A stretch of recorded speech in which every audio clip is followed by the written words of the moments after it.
alihi wa sahbihi wa mawala. Bapak Ibu yang dirahmati Allah Subhanahu wa taala, alhamdulillah kita bisa bertemu lagi di masjid yang kita cintai ini dalam rangkaian ibadah sholat maghrib secara berjamaah yang dilanjutkan dengan majelis ilmu, dan wabil khusus pertemuan kita dari pekan ke pekan, yaitu membahas tentang baiti jannati, bagaimana kemudian desain surga itu berbangun. Tidak cuma kita temukan di akhirat, tapi kita juga temukan di rumah tangga kita dengan urutan-urutannya. Kita sampai kepada mendesain anak menjadi anak yang solid. Berapa pekan yang lalu saya pernah naik Gojek yang pakai motor itu dari balik kota ke rumah gitu.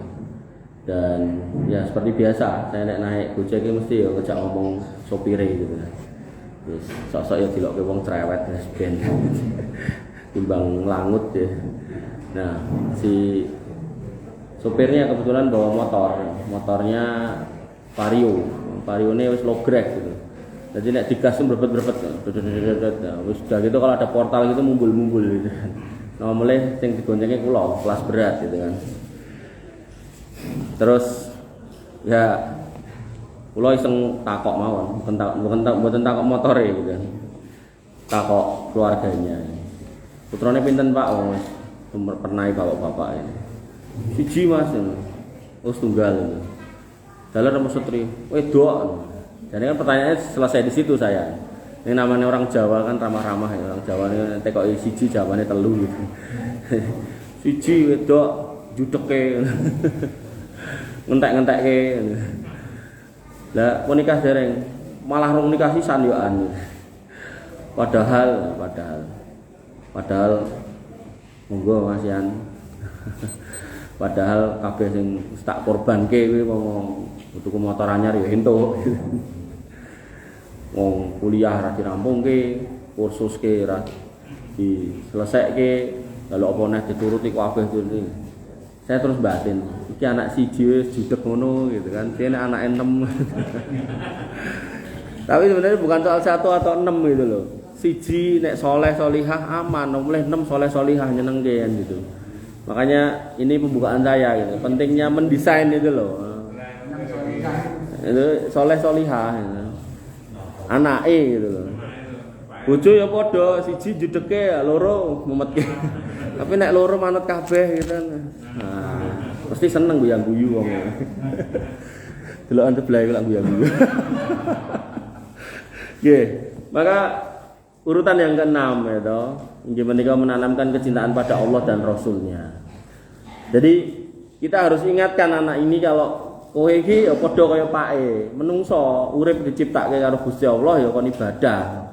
Wis aja lali nek kowe menungso, kowe iki dudu Spiderman, dudu Superman, menungso gitu kan. Sing enek titiwancine bakalan teko mati ya. Bali kepada hadirat Allah Subhanahu wa taala. Di sana pun akhirnya pilihannya ya kalau enggak ke surga atau neraka. Itu dielekke gitu. Dan jan tenan kok ngelekke paling penak niku mang beto mriki bocah wis penak niku. Pake ngrungokke anake ngrungokke gitu.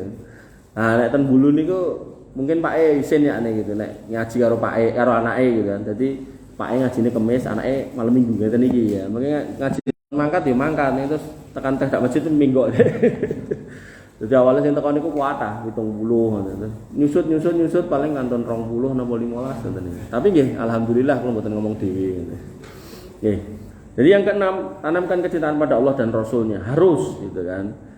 Rasulullah SAW bersabda, la yu'minu ahadukum hatta akuna ahabba ilaihi min walidihi wa waladihi wan nasi ajmain. Imanmu enggak sempurna kalau kemudian aku ya enggak kamu lebih cintai daripada bapakmu, orang tuamu dan anak-anakmu dan manusia semuanya. Jadi pentingnya untuk mencintai Nabi SAW dan Allah tentunya. Dan cinta kepada Allah gampang ning perlu istiqomah. Intinya jangan pernah berbuat kesyirikan. Dah. Itu sudah bentuk konkret dari cinta. Ora usah kokean napa deklarasi cinta pada Allah, cinta pada. Tapi kalau kemudian ngomong cinta tapi mendua ya ora enek gunane. Aku cinta karo kowe Dik gitu.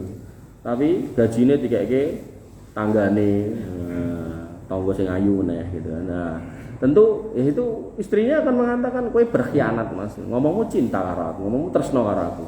Maka seorang manusia ketika dikatakan wa ma khalaqtul jinna wal insa illa liya'budun, kamu wahai manusia dan jin tidak kami ciptakan kecuali untuk beribadah, liya'budun ai liwahidun, untuk bertauhid.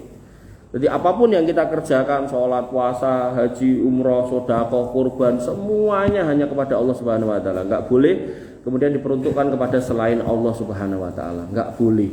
Pramila Allah tegaskan, "Faman kana yarju liqa rabbih falyamal amalan sholiha wa la yusyrik bi ibadati rabbih ahada." Panjenengan kersa pengin kepanggih kali Gusti Allah, ya ana yahene kena nganti tuwa rukuk sujud, ora ngerti sing didelok sing disujud kaya ngopo, sing diibadahi seperti apa, kita enggak tahu, dan kita menutup diri kita untuk mencari tahu bagaimana fisik Allah. Artinya kita enggak pengen membayangkan, enggak pengen menghayalkan gitu kan. Maka kita sabar sampai nanti pengen ketemu tenan. Tapi Allah bersyarat selain beriman, ya, beramal sholih, tapi juga wala yusrik bi ibadati rabbi ahada. Bisa libet. Jadi nggak boleh kemudian kita pengen ketemu kok kemudian berbuat kesyirikan, ya. Bapak Ibu yang dirahmati oleh Allah Subhanahu wa taala, sehingga Allah tegaskan wala tad'u min dunillahi ma la yanfa'uka wa la yadurruk. Jangan pernah menyembah, meminta, berdoa kepada yang lain selain Allah yang enggak ada manfaatnya, enggak bisa memberi manfaat dan enggak bisa beri madorot. Fa in fa'alta fa innaka idzam minad dzalimin. Nek nganti panjenengan lampahi jenengan hakikate piyai dolim. Gampangane ngeten. Jenengan ngertos diceritani mbahe mbiyen. Kae wit ringin kae. Mbahmu kakung sing nandu. Terus bapakmu sing ngopeni gede. Barang gede karo wong kampung disajeni. Nah ulama itu sampai mengatakan gini, lihatlah bagaimana dolimnya manusia ketika dia tahu kambing jantan dan kambing betina itu kawin, kemudian manak cempe digedhekke jenenge wedhus, kemudian wedhus mangan suket tukul sangka banyu sing ditibake karo Gusti Allah jenenge udan, dipangan, kok bareng kemudian enek masalah, enek problematika, enek urusan yang dia harusnya bersandar kepada Allah, kok ya wedhuse dibeleh dadekke sajen gitu loh. Piye ceritane gitu. Sapa sing nyiptake, sapa sing gedhekke, sapa sing ngopeni, sapa sing makani, kok malah dikekke makhluk liya, dipersembahkan kepada makhluk liya. Makanya Allah tuh tegas dalam hal ini, enggak main-main. Sampai Nabi mengingatkan, hati-hati lu. Enek wong lanang mlebu surga mergo laler, enek wong lanang mlebu neraka mergo laler gitu kan. Jadi sajen bentuk laler itu bisa menghantarkan kepada neraka. Napa melih niku kembang pitung rupa, dadak golek rono rene bayar, nyepake nata, dadak didongani didamoni gitu kan, didekekne tempat-tempat tertentu. Nah, itu tambah bahaya lagi gitu kan. Artinya itu lebih daripada laler ngoten nggih. Secara kadar dosa tentu itu lebih berat lagi. Makanya tauhid ini penting sekali untuk kemudian dihayati. Dan Allah tegaskan fa in fa'alta fa innaka idzam minad dzalimin. Nek nganti panjenengan lampai babakan kesirikan niki mboten hati-hati, sejatine kita itu orang dolim. Naudzubillah subhanallah. Dan Allah tegaskan dzalika bi anna Allaha huwal haqq wa anna ma yad'una min dunihi wal batil. Karena sesungguhnya Allah itulah yang benar, yang hak, dan selain Allah itu batil. Napa kemawon? Kados ringin mau niku nek enten wangin lesus, apa ya iso terus melayu? Mboten saged. Delik ngoten apa saged, enten bledek dar apa saged delik mboten. Dek yo trimo wae nek sambar bledek yo sempal yo kobong, nek angin yo ambruk. Nomele ten kota-kota kados Solo ngoten iki kan bagian bawahe pun sok-sok dicor, disemen. Akhirnya resapane mboten kathah to, sehingga akare niku lapuk, begitu enten angin gede ambruk nanti keangkat sak wetoyote gitu kan. Itu kan kisah-kisah atau kenyataan yang ada di kota-kota gitu. Ini menunjukkan pohon renek apa-apane kok dadak disajeni gitu. Makanya Allah tegaskan, dzalika bi anna Allahu wal haq. Gusti Allah niku yang hak. Senajan kita belum lihat dari masa ke masa orang menyembah Allah, setiap generasi datang mati ganti lagi, Allah tetap ada di tempatnya kuasa menanti kita, mana orang-orang yang jujur dengan keimanan. Tapi siapa yang disembah selain Allah, apakah reco, berhala, danyang, kuburan, wit-witan, nopo kemawon, itu silih berganti juga kemudian tetap binasa. Ketika kita lihat bagaimana kemudian patung-patung sing diagungke orang-orang gitu kan, maka kena angin susu irungnya ya putul gitu kan, krowok. terus ditembel gitu kan. Sebenarnya kalau kita mau mikir tuh kayak gitu. Sampai Umar bin Khattab, mungkin saya juga pernah cerita di sini toh, beliau pernah nangis dan kemudian ketawa. Beliau nangis karena mengubur anaknya hidup-hidup dan ketawa karena dulu bikin Tuhan dari roti ketika kemudian safar dan yang didapati adalah bekalnya habis, rotinya dipangan gitu. Dan Umar nggak apa-apa gitu loh, nggak kemudian pripun-pripun gitu. Maka yang harus kita pahami, Allah tegaskan dzalika bi anna Allahu wal haq, Allah itu yang benar, kemudian wa anna ma yad'una min dunihi wal batil, dan yang orang-orang sembah, orang-orang minta selain Allah niku batil, ora bakal bisa nyukupi. Wa anna Allaha wal aliyyul kabir, dan Allah tegaskan kalau Allah ini maha tinggi dan maha besar. Saking besarnya nanti orang-orang di surga itu suruh keluar melihat Allah, tabir dibuka, enggak ada yang berdesak-desakan, enggak enak sing sikut-sikutan, enggak enak sing gontok-gontokan, semua bisa memandang wajah Allah Subhanahu wa taala dengan penuh kuasa dan dengan penuh keagungannya. Bapak Ibu yang dirahmati oleh Allah Subhanahu wa taala, dan asas cinta kepada Allah juga adalah mengingkari semua sesembahan selain Allah. Kita mengakui Allah itu Rabb yang benar, ilah yang benar, dan kita juga harus berbarengan dengan itu mengingkari sesembahan yang benar selain Allah Subhanahu wa taala. Kita akui yang lain itu salah, kita akui Allah yang benar. Makanya Allah tegaskan, "Fa may yakfur bit-taghuti wa yu'min billah faqad istamsaka bil urwatil wusqa." Orang-orang yang kemudian mengingkari tauhid, jadi dibahasakan sesembahan selain Allah itu tauhid, maka orang-orang yang mengingkari selain Allah dan kemudian berpegang hanya beriman kepada Allah, maka itulah orang-orang yang berpegang pada tali yang kuat, lan fisoma laha, yang gak akan putus, yang kemudian wallahu sami'un alim, dan Allah maha mendengar kemudian maha mengetahui siapa orang-orang yang jujur dan tulus dalam keimanan ini. Makanya jangan sampai kemudian ten mriki enten ngoten niku arep nikah ke anak gitu kan, ya bener nyepake kajang tapi ning mburi ya juga nyepake sajen. Itu enggak perlu gitu loh. Enggak perlu gitu kan. Arep bangun rumah, ya bener nyepake semen karo kayu karo macem-macem, tapi ya karo nyepake sajen, enggak usah gitu kan. Nggih. Ora perapatan iki nek sajene kecelakaan, lah sejak kapan? Sejak pojokan omah kuwi temboke dhuwur, ya berarti niku jane masalahe. Bukan karena apa-apa kan ngoten. Tinggal dirembuk meleh Mbak, Mas, Pak, tembokmu dukno ben wong nang kono ngerti nek kok kene nek wong lewat. Atau mungkin dikasih niku spion sing gede gitu kan. Atau malah rasa dikai perapatan sisan wis gitu. Sisan itu loh gitu kan. Atau bisa juga dikai polisi tidur kurang mantep ya tentara kon turu kono gitu kan. Sisan itu loh. Jadi kita harus berpikir logis gitu loh. Jangan sampai dikait-kaitkan sesuatu yang enggak berkaitan digathok-gathokke kaya bener ning pada akhirnya salah, terus salah kadoan gitu loh. Dan ini urusan akidah repot nih Pak. Ya, Bapak Ibu yang dirahmati oleh Allah Subhanahu wa taala, dan inti dakwah semua nabi adalah ubudullah wajtanibut taghut, sembahlah Allah, jauhilah sembahan selain Allah. Oke, kita masuk nomor 7, yaitu kita tanamkan kecintaan pada anak-anak kita untuk cinta kepada Nabi sallallahu alaihi wasallam. Dan cinta kepada Nabi sallallahu alaihi wasallam tentu dengan mengikuti beliau. Mayyuti'ir rasula faqad ata Allah. Sapa wong sing mengikuti Rasul, maka dia sesungguhnya telah mengikuti atau mentaati Allah Subhanahu wa taala. Kemudian dalam ayat yang lain dikatakan, "In kuntum tuhibbunallah fattabi'uni yuhibbukumullah wa yaghfir lakum dzunubakum." Kalau kamu ngaku cinta Allah, gampang ikuti aku kata Nabi. Maka itu menjadikan kecintaan yang sebenarnya. Jadi enggak cuma ngaku tok cinta Rasul sampai gawe jamaah muji Rasul gitu kan. Nah, kemudian seolah-olah dia orang paling cinta. Nek ra melu kuwi kemudian enggak cinta, mboten. Justru orang-orang yang cinta sama Nabi SAW ada orang-orang yang mau membaca sabda Nabi itu apa. Makanya para ulama mengatakan orang-orang yang mau membaca kitab-kitab hadis, wabil khusus ada di Sahih, itu kayak dia sedang mendengarkan Nabi yang ngomong gitu. Qala Rasulullah SAW gitu. Jadi kita kalau dengar ngoten niku seolah-olah Nabi niku sedang ngendikan ngoten. Dan kita mendengarkan gitu kan. Nah, sehingga keimanan kita adalah yang mengikuti apa yang disampaikan Nabi. Wa ma'atakum rasulu fahuduhu wa manahakum anhu fantahu. Apa yang Rasul perintahkan, laksanakan, ambil, dan apa yang dilarang, tinggalkan. Dan ini asas. Makanya dalam syahadat asyhadu alla ilaha illallah wa asyhadu anna Muhammadar Rasulullah enten rukunnya. Rukun yang pertama inggih menika bahwasanya yang pertama taatuhu fima amar. Kita mengikuti apa yang diperintahkan oleh Nabi sallallahu alaihi wasallam. Sami'na wa ata'na, manut gitu. Kan salat, kan poso, niku yang normatif, kan zakat, kan haji umroh ndidit mangkat gitu kan. Nah, tapi lebih dari itu apa? Ada masjid makmurkan, ada agama perjuangkan, guru TPA ran digaji golekke ya gitu kan.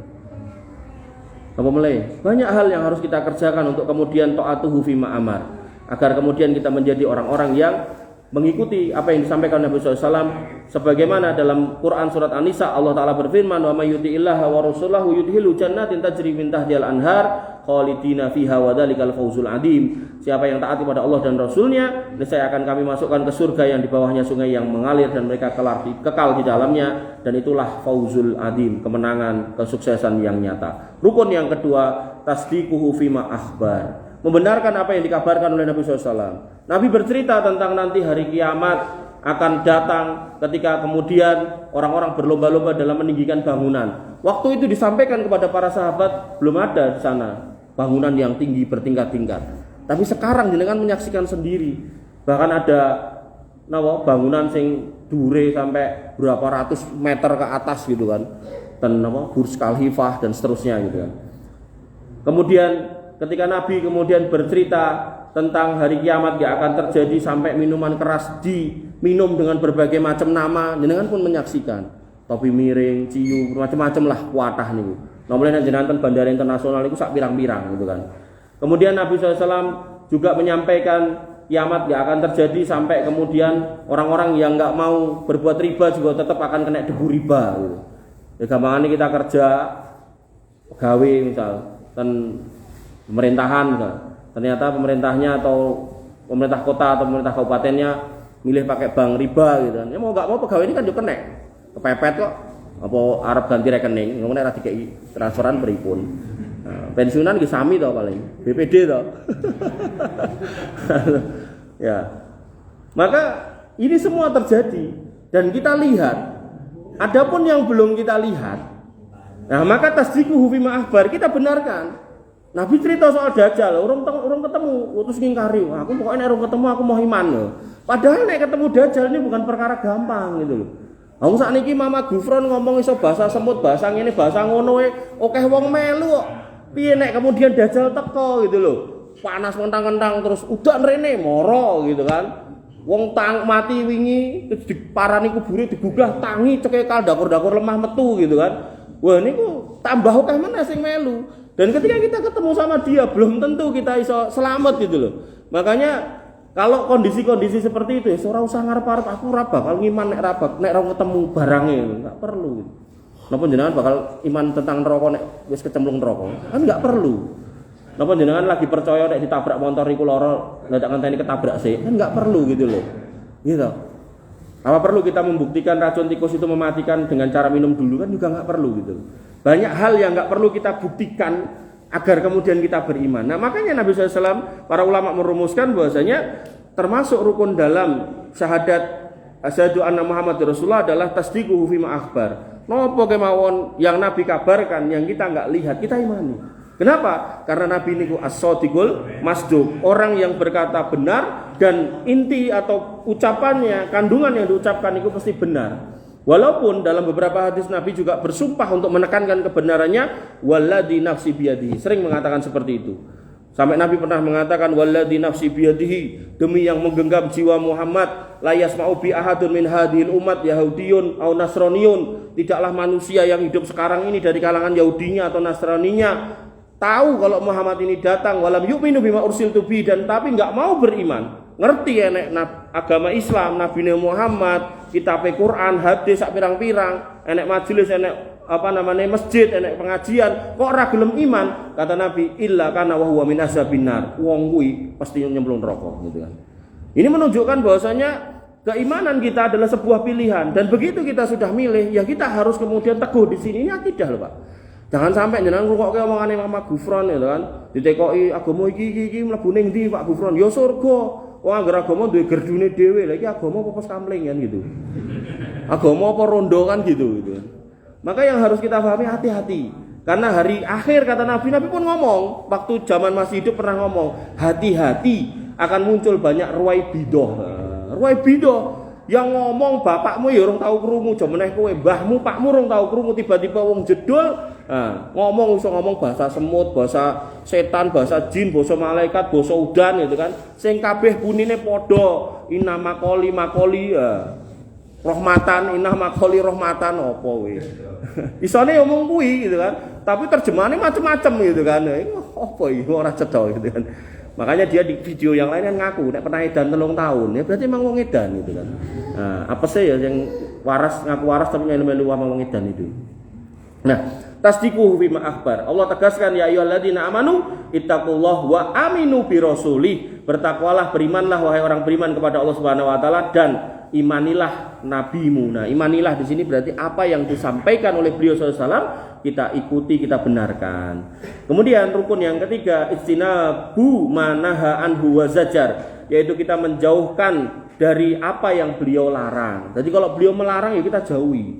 Enggak usah kemudian kayak sebagian orang anjing ini enggak haram ning Quran ra ono. Loh, Nabi jelas mengatakan kullu dinabin minasibai fa'aklu haram. Yang punya taring dari binatang buas kuwi haram. Ora usah dadak kemudian kudu disebut kuwi kirek apa kucing, enggak usah.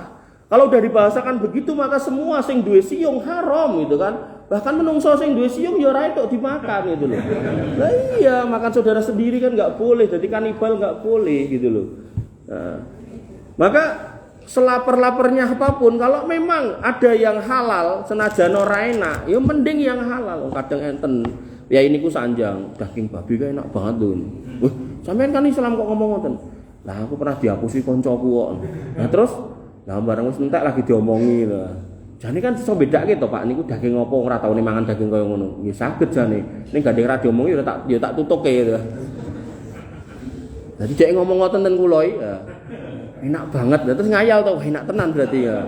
Nah iki nek ra duwe iman, nek ra ngimani syahadat asyhadu anna Muhammadur Rasulullah iki ya pengen mlipir dalan pundi niku sing SMA 3 sak pirang-pirang to. Enek babi kohgun, enek pik-pik, enek piknik, enek babi kuah, babi gongso, sate babi, sak pirang-pirang perbabian dan Solo. Urung ngomongke sate asu, sengsu gitu. Wis. Pun mboten ngangge jamu sakniki, guguk. Nggih, jadi kalau kita menemukan larangan tinggalkan. Nah enggak usah ndadak gagas iki kudu disebut kirek, kudu disebut kucing. Iki kan lagi diomongke bertaring. Iki kirek apa kucing? Apa singa? Jojo sing ndi? Nek ra cetha ngene iki aku ya ora gelem mengharamkan. Gayane kaya ngomong bener itu, tapi sakne lupute kadoan. Nggih, ampun nggih. Kemudian wa alla ya'budallah illa bima syara'a. Ini sing paling sulit. Yaitu kita hanya mendekat kepada Allah Subhanahu wa taala dengan cara yang Nabi ajarkan. Ini dalam kitab Arba'in An-Nawawi hadis nomor 5 kalau enggak salah. Ibunda Aisyah pernah mengatakan man amila amalan falaisa lahu amruna fahuwa raddun. Panjenengan nek ngamal pengen ditampi kali Gusti Allah, pengen dikei ganjaran Gusti Allah, pengen dicemplungke surga karena amal itu, falyamal amalan sholiha wa ma amalu sholih, dan amal sholih itu apa? Yaitu amal yang sesuai dengan yang diajarkan oleh Nabi sallallahu alaihi wasallam. Niki sing paling angel, niki sing paling angel. Karena banyak orang yang kemudian oh iki kan adate ngene Mas gitu kan. Nah, maka ini perlu kita timbang. Iki opo dulu gitu kan. Kalau konteksnya kemasyarakatan silakan. Tapi kalau konteksnya sudah sebuah ritual, maka kita perlu menimbang dalilnya ada enggak. Karena rukun dari syahadat asyhadu anna Muhammadur Rasulullah gimana kok wa alla ya'budallah illa bima syara'a, dan tidak boleh beribadah kepada Allah Subhanahu wa taala kecuali dengan yang Allah tetapkan, yang Nabi ajarkan. Nah, pramila kaidahnya dalam muamalah sama dalam ibadah itu berbeda. Dalam muamalah dikatakan bahwasanya al aslu fil muamalah al ibahah. Muamalah nopo kemawon hukum asalnya boleh ila madala dalil ala tahrimiha, kecuali ada dalil yang mengharamkannya. Jenengan mau dahar nopo mawon boleh, mujuk nopo mawon boleh. Batasane nopo? Oh nek makan enggak boleh babi, ya berarti babi dan turunannya enggak boleh, lemake ya ora entuk, kulite ra entuk, untune ya ora entuk gitu kan. Nah, minum, semua minuman boleh kecuali yang memabukkan. Oh, berarti nek memabukkan apa wae jenenge, whisky, brandy, napa meleh napa mawon itu kan dibuat dari bahan apapun enggak boleh. Tapi nek enggak ada sifat memabukkannya, misal banyu tape jenengan unjuk, tape niku kayak banyu panas kayak gula, enak to niku, monggo. Tapi nek tapene wis setahun yang lalu gitu kan. Nah, itu enggak boleh gitu loh. Ngoten.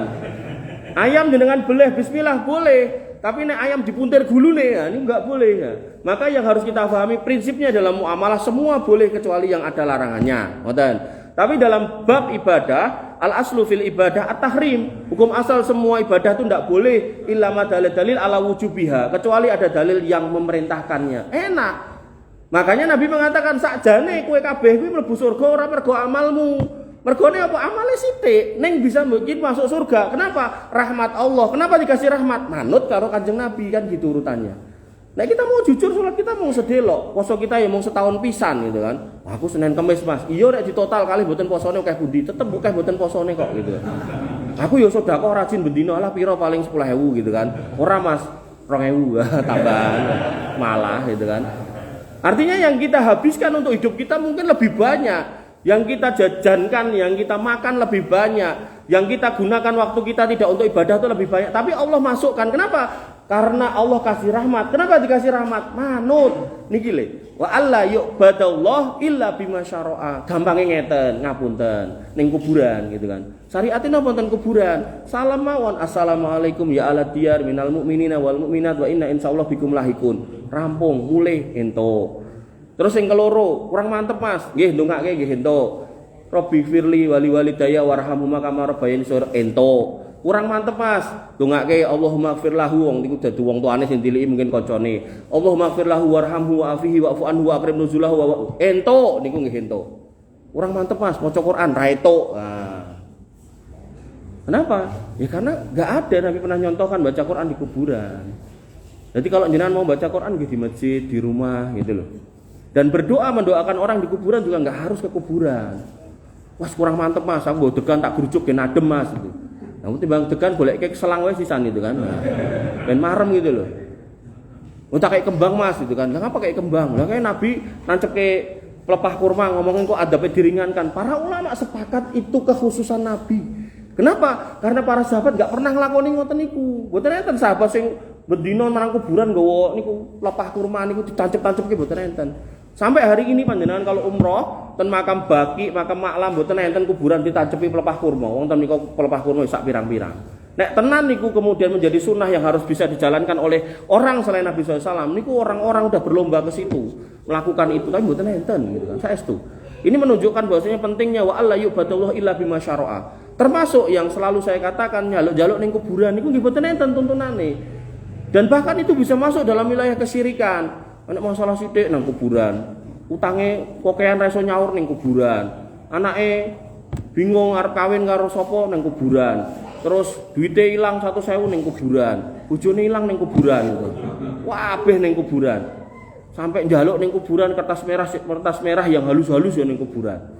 Makanya saya selalu katakan Khulafaur Rasyidin niku 4, dari 4 niku 3 dibunuh. Ini menunjukkan situasi politik yang genting. Gak pernah satu di antara 4 ini datang ke kuburan Nabi minta ya Rasul madad ya Rasul, mang tulungi kami, mang bantu kami, mang ewangi kami. Gak pernah gitu. Mereka menghadapi sendiri masalahnya. Kalaupun harus minta tolong, iya karena butuh, iya karena nasta'in, mintanya kepada Allah bukan kepada Nabi SAW. Tapi orang Indonesia yang ngoten niku kurang mantep. Jadi haji umrah yang nulis gitu kan, ducalke ning kuburan Nabi Jus gitu. Selempit ke kuburane sinten meleh ngoten niku. Sampai makam Kiai Maimun Zubair digoleki, goleke watu ditulisi gitu kan. Enggak perlu. Artinya kalau kita cinta sama ulama-ulama itu, kalau kita cinta sama orang-orang yang di makam itu, kita tinggal doakan. Kalau konteksnya Nabi panjenengan sholawat, kalau konteksnya kiai-kiai kita, ulama-ulama kita jenengan doakan. Allahumma ighfir lahu warhamhu dan seterusnya. Ngoten mawon. Dan sampai kok enggak harus sampai sana gitu. Bapak Ibu yang dirahmati oleh Allah Subhanahu wa taala, pentingnya nggih beribadah berdasarkan yang dicontohkan Nabi. Makanya pentingnya bermajelis seperti ini agar panjenengan ngerti metani sithik-sithik. Jane apa to syariat iki. Nah, apa yang kemudian panjenengan mirengkan, panjenengan lampahi. Makanya tadi saya ngajar ibu-ibu itu di kitab Riyadhus Shalihin tentang apa yang disediakan buat orang-orang yang beriman di surga.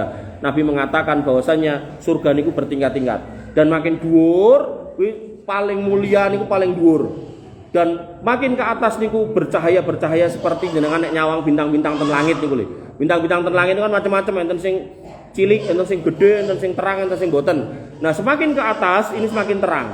Nah, yang paling atas ini ditanyakan oleh para sahabat, apakah yang menempati ini para nabi ya Rasul? Kata Nabi, enggak. Yang di atas ini adalah orang-orang yang beriman kemudian membenarkan Rasulnya. Yang beriman di sini asasnya bertauhid yang tadi saya bahas, kemudian membenarkan Rasulnya, yaitu asasnya adalah menjalankan apa yang kemudian diperintahkan oleh Nabi SAW, mengimani sesuai dengan rukunnya tadi, 4 tadi. Bapak Ibu yang dirahmati oleh Allah Subhanahu wa taala, makanya ketika syahadat asyhadu alla ilaha illallah wa asyhadu anna muhammadar rasulullah niku nek digabung, maka itu menjadi kalimat, yaitu bahwasanya seorang itu mengakui bahwasanya Allah itu esa, kemudian tidak menyekutukannya dalam berbagai macam bentuk penyekutuan, kemudian membenarkan bahwasanya adanya rasul yang diutus inggih menika Nabi Muhammad, dan kemudian membenarkan semua yang dibawa beliau, baik yang nyenengke atau yang nyenengke kita pelan-pelan jalani semaksimal kita mampu. Kemudian kita tidak menerima pengakuan Nabi selain beliau SAW. La Nabi ya ba'dah, tidak ada Nabi setelah Nabi Muhammad SAW. Makanya nanti jenengan akan ketemu sama orang-orang Ahmadiyah. Nah, dia mengatakan bahwasanya ketika dikatakan khotamun nabiyin, khotam itu bukan penutup, tapi mereka mengatakan khotam itu cincin itu loh. Jadi cincin itu terus bolong. Ya sing nutupin iki apa sih jenenge podo gitu. Mirza Ghulam Ahmad gitu. Nah, celukane Ahmadiyah itu. Nah, itu enggak benar. Jadi yang benar adalah enggak ada nabi setelah Nabi Muhammad SAW. Sehingga ketika kita ada orang-orang seperti itu, ya kita coret itu, surah kanggu gitu. Makanya saya selalu tekankan jangan sampai kampung kita kemasukan ajaran-ajaran seperti itu. Bapak Ibu yang dirahmati oleh Allah Subhanahu wa taala, yang ke-8, jadi menanamkan cinta kepada Allah, pada Rasul. 6, 7, 8, menanamkan cinta kepada Al-Qur'an. Allah Subhanahu wa taala berfirman, wa in ahadum minal musyrikin astajaraka fa'ajirhu hatta yasma'a kalam Allah. Bahwasanya Al-Qur'an itu harus kita sampaikan kepada anak kita, kui firman Allah. Ketika Allah itu maha sempurna, Allah enggak sama dengan makhluknya, maka begitu Allah berfirman, maka firmannya juga enggak sama dengan firman makhluknya. Manusia kadang sok ngomong esok dele, sore tempe. Tapi Allah ketika mengatakan dele, ya akan dele terus, enggak akan pernah berubah perkataan itu sejak diucapkan sampai hari kiamat. Makanya ditegaskan di sini pada Quran surat At-Taubah bahwasanya hatta yasma'a kalamullah, sampai mereka orang-orang musyrik itu mendengar kalamullah. Jadi Al-Qur'an itu kalamullah. Ketika disifati kalamullah, dan ini disepakati oleh para ulama akidah, dari mulai Sufyan As-Tsauri beliau mengatakan bahwasanya Al-Qur'an itu kalamullah. Kemudian Imam Ahmad bin Hambal juga mengatakan demikian. Imam Al-Buzani juga mengatakan demikian, dan seterusnya sampai ulama-ulama yang masih hidup sampai sekarang mengatakan kalamullah. Ketika dikatakan kalamullah, firman Allah niku kalamullah, maka mboten enten cacat, mboten enten kekurangan, mboten enten kesalahan. Kalau misal manusia membaca ning yo ora paham maksude, hakikatnya bukan Qur'ane sing salah, ning wonge sing urung paham. Sama halnya jenengan nek ningali wong brewoken kados kula niku bukan berarti wonge niku bebas dari dosa. Nek misal satu ketika dia melakukan kesalahan, maka jangan dikaitkan berarti wong nek ngerti agama gawe ning lawan kesalahan. Mboten, sing salah bukan agamanya tapi orangnya. Kan ngoten. Ada pejabat-pejabat sing ketoke agamis tapi rasuwe nganggo jaket oren, itu bukan agamanya tapi orangnya. Nggih. Al-Qur'an juga sama. Al-Qur'an itu kalamullah, bebas dari kesalahan. Kalau panjenengan kok enggak paham atau salah tafsir, hakikatnya bukan Qur'annya yang salah tapi orangnya. Contoh misal, ada sebagian kaum muslimin yang baca Al-Qur'an, di situ dikatakan bahwasanya faqtuluhum haitsu wajadtumuhum. Kowe nek nemoni wong musyrik ning ngendi wae patenono. Terus akhirnya cah nom sing maca kuwi ya mangkat. Nek wong Kristen pateni, ketemu wong kafir pateni, didik-didik pateni gitu kan. Dalile niku. Nah, ternyata setelah kita coba untuk selami, ternyata mereka ya sinau-sinau dhewe, ditafsirke dhewe, dipahami dhewe. Padahal yang namanya agama harus didatangkan guru yang kemudian paham di bidangnya, dan kemudian dicek pengajarannya seperti apa. Makanya saya itu salut, ada salah satu masjid ten Solo mriko, begitu nekake ustaz itu ngajar sing ora-ora gitu, malah enten bapak-bapak ten pojokan niku sesepuh masjid niku nyeneni. Iki ustaz ora cetha gitu. Harus diusir, ra kanggo meneh gitu kan. Nah, sehingga ini yang perlu jenengan kontrol. Jangan sampai kemudian ada orang-orang yang kemudian mengajarkan sesuatu yang itu enggak pernah ada, enggak pernah terucap oleh ulama-ulama zaman dulu, enggak pernah datang pada zaman dulu. Makanya bapak saya itu ketemu sama orang LDI di Mekah sana, ya sak rombongan gitu kan. Kemudian tanya gitu, Mas, kowe lak LDI to, kok jenengan ngertos? Ya ngerti lah modelane koyo kowe gitu. Iki lho deloken wong sakmene mbane iki, sing Afrika, sing Asia, sing Amerika, sing Turki, sing endi-endi. Iki gak ono situke sing LDI. Kak iki mlebu neraka kabeh kah gitu. Guyang-guyu koyo kethek ketulup gitu. Tapi pertanyaannya, apakah dia kemudian bertobat keluar dari situ? Ya enggak. Karena tadi loh, tidak berangkat dari ilmu, tapi berangkat dari taklid gitu. Makanya saya pernah cerita soal Ahmad Musodik kan, dia yang ngaku jadi nabi wis tobat, tapi pengikutnya tetap ngakoni dia nabi, kan aneh gitu loh. Sampai ada nabi jenenge Tugimin barang itu kan yo aneh gitu loh. Allahumma sholli ala Tugimin ya kan aneh gitu. Heeh. Enten Tugimin iki. Mboten teko. Nggih. Maka Al-Qur'an adalah kalamullah, bebas dari kekurangan. Jadi nek jenengan maos kok ora paham, fas'alu ala dzikri in kuntum la ta'lamun. Jadi Allah tegaskan nama lain Al-Qur'an itu inna nahnu nazzalna dzikra wa inna lahu lahafidun. Quran itu nama lainnya adalah ad-dzikra dan kami kemudian akan menjaga ad-dzikra itu. Jadi Al-Qur'an itu terjaga, terjamin. Kemudian dalam ayat terkait dengan perintah untuk sholat Jumat dikatakan wa idza nudiya lis sholati min yaumil jumu'ah fas'au ila dzikrillah. Kalau panjenengan kemudian diseru untuk sholat Jumat maka buru-buru ke ad-dzikra, zikir kepada Allah. Zikir kepada Allah tentu maksudnya adalah mendengarkan khutbah Jumat. Jadi khutbah Jumat, khutbah Idul Adha, Idul Fitri itu adalah orang-orang yang kemudian menyampaikan Al-Qur'an. Penting. Nanti anak wong sing khutbah karo tawa pilih saya ngono ampun gitu kan. Hati-hati gitu kan. Enten ngoten niku dadi ora kok njelaske Quran iki ayat niki agama niki tapi mau ngomong kowe presiden ngene wis ra karo-karuan niku. Ampun sing ngoten niku. Nah, Al-Qur'an adalah ad-dzikra, kemudian majelis ilmu adalah majelis zikir, kemudian Allah tegaskan fas'alu ahla dzikri in kuntum la ta'lamun. Kalau panjenengan boten ngertos soal babagan agama mang tangeten ahli zikir. Ahli zikir niki boten wong sing wiritan dikir wirid niku boten, tapi ahli Quran tadi karena Al-Qur'an dinamakan sebagai ad-dzikra, maka ahlud dzikra yaitu ahlul Quran, orang yang paham Quran, orang yang paham maksudnya Quran. Kalaupun kemudian dia hafal Quran, alhamdulillah itu yang terbaik. Tapi kalaupun enggak tapi dia paham maksudnya, maka itu juga hal yang baik. Maka yang harus kita pahami, jenengan harus bertanya kepada orang yang paham, jangan dicandai dhewe ngoten. Jadi mengaji Al-Quran, khususnya kalau mau mendalami tadabbur Quran, maka yang didatangkan harus orang yang paham Quran. Maksudnya Quran apa? Dan cara untuk kemudian mengetahui seorang itu paham Quran atau enggak, sing paling gampang kalau majlisan dia ngajar pakai kitab tafsir, itu paling enak gitu kan.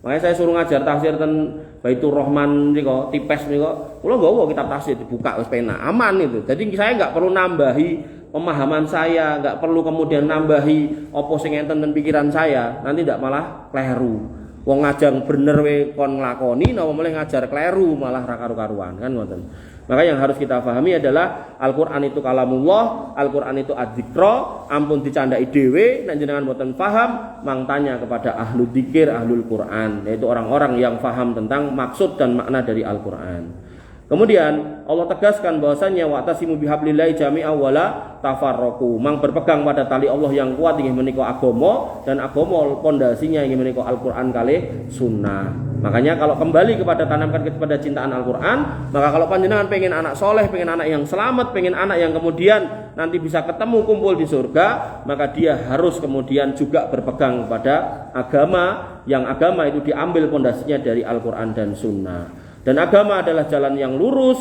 maka Allah tegaskan fastamsik billadzi uhiya ilaika, maka berpeganglah pada apa yang diwahyukan kepada kamu yang menika Al-Qur'an, innaka ala siratim mustaqim. Orang yang berpegang pada Quran, memahami Quran, menjalankan Quran, hari-hari dia menambah pemahaman tentang Quran, itulah orang-orang yang di atas jalan yang lurus. Dan agama Allah adalah Al-Qur'an, ittabi'u ma unzila ilaikum mir rabbikum wa la tattabi'u min dunih. Ikutilah apa yang diturunkan kepadamu dari Tuhanmu yaitu Al-Qur'an, dan janganlah kamu mengikuti selain itu sebagai aulia. Jangan kamu jadikan orang-orang yang tidak menjadikan Al-Qur'an itu sebagai pegangan. Wong jelas-jelas dhek dina-dina mendem kok ya dadekke kanca. Jelas-jelas dina-dina dhek ngajak sing ngolo kok ya dadekke kanca. Maka kekancan yang terbaik adalah kepada orang-orang yang selalu mengingatkan kita kepada hakikat kehidupan, wabil khusus dia selalu mengingatkan kita kepada firman Allah yaitu Al-Qur'an. Kemudian dikatakan dalam sebuah hadis Nabi SAW bersabda, taraktu fikum amroini lan tadillu ma tamassaktum bihima, yaitu kitab Allah wa sunnatan rasulih. Bahwasanya kita akan terus hidup, dan hidup itu akan selalu diombang-ambing, tapi Nabi katakan tak tinggal kilo. Dua perkara, dua hal, dua pusaka, dua tinggalan, dua wasiat, dua warisan yang kalau kamu pegang, kamu akan selamat dan gak akan tersesat. Inggih menika Al-Qur'an kali sunnah. Jadi kalau kemudian majlisan yang diajarkan Quran sama sunnah, insya Allah itu pertanda nazalat alaihimur rahmah, wa nazalat alaihim sakinah wa ghasyiatumur rahmah. Warga niku akan diberikan sakinah, ketenangan hidup, ora kere-keran tangga karo tangga, kemudian diberikan rahmat dari Allah Subhanahu wa taala, dicukupi. Mboten enten kampung niku yang kemudian kelaparan, mboten enten kampung niku yang kemudian stres edan, mboten enten. Saya belum lama ketemu sama bapak saya itu, bapak saya ngomong kayak si fulan kayak gitu. Anak edan itu. Saya bilang, "Loh, kuwi muridku ngaji biyen nih, Pak," gitu. "Oh, ini edan." Nah, masalahnya apa saya bilang? Lambuh gitu kan. Tapi elingku mbiyen iki bojone kuwi duwe anak. Nah, anake kuwi mara rono ra entuk karo bojone sing anyar kuwi. Jadi ketika kita hidup dalam kondisi kedonyan, jadi koyo-koyo iki donya iki ra entuk kemudian dimiliki orang lain, padahal jane anak iki miliki bapake, kita cegah dan seterusnya. Maka ya itu tadi, malah anak dia sendiri yang saya itu melihat tuh ganteng anaknya, ganteng, pinter gitu. Saya mengingat dia itu waktu tak ajar TPA dulu paling pinter anak itu gitu. Malah edan gitu kan. Ya, maka yang harus kita pahami adalah kita harus kembali kepada Quran. Nah, Quran itu apa? Nah, Quran ya jenenge anak nilai pake kan ya kudune entuk gitu, enggak usah dilarang. Nah, emang dia anaknya, bapaknya mati, jatah warisannya enak ya dikei aja dikekep dhewe kan gitu toh. Itu perintah Al-Quran, perintah hadis itu kayak gitu loh, Pak, Bu. Jadi kalau emang bukan hak ya jangan dikasih kepada, jangan ditahan, harus dikasih kepada orang lain. Makanya dalam Al-Quran dikatakan ya ayyuhalladzina amanu, wahai orang-orang beriman, la taqulu amwalakum bainakum bil batil. Jangan kamu ambil, jangan kamu makan harta orang lain dengan cara batil. Jadi hukum asalnya kita ngambil harta orang lain itu batil. Illa kecuali antakuna tijaratan bainakum antara minkum, kecuali pakai akad jual beli dan itu saling ridho. Ayo, dolen lemah mending aku, ora tak kepruk. Nah, itu ngancem. Itu jual beli tapi ya enggak sah gitu loh. Jadi hukum asalnya kita ngambil barang orang lain haram sampai ada akadnya jual beli dan saling ridho. Ngoten. Makanya kalau kemudian itu jelas hak orang lain, jangan dihalangi. Dan urusan saya selalu tekankan, urusan warisan, urusan bakti sama orang tua, kalau ini sampai dilanggar, itu balasannya dua. Neng donyo kontan, neng akhirat ngenteni. Nah. Dan ternyata dari cerita bapak saya itu, bakti sama orang tua itu atau durhaka sama orang tua itu tidak cuma dilakukan anak ke orang tuanya, bisa jadi justru sing nglakokke bojone sing nom niki wae. Lah dhek ngalangi anak kandungnya moro gitu loh. Jadi hati-hati nggih, hati-hati gitu. Ini perkara yang kurang baik kalau kemudian kita enggak hati-hati. Dan memang kalau emang ini anak kandungnya punya hak dikasih lah. Jangan kemudian dikerekep, oh, tinggalane nggo anak iki gitu. Tak boleh. Bapak Ibu yang dirahmati oleh Allah Subhanahu wa taala, dan Allah tegaskan mengikuti Rasul SAW adalah jalan keselamatan. Wa ma'atakumur rasulu fakhuduhu wa manahakum anhu fantahu. Apa yang diberikan Rasul kepadamu maka terimalah, dan apa yang dilarang maka jauhilah. Dan kemudian sampai dibingkai bahwasanya ketaatan kepada Rasul yang diiringi dengan mengikuti petunjuk para ulama itu ada dalam satu bingkai kebersamaan dalam satu negeri yang baik. Jadi sampai diurutkan itu, taat pada Allah, taat pada Rasul, taat pada ulil amri, nah, itu bisa kemudian menyebabkan satu negeri itu menjadi baik. Allah Ta'ala berfirman, ya ayyuhalladzina amanu atiullah wa atiur rasul wa ulil amri.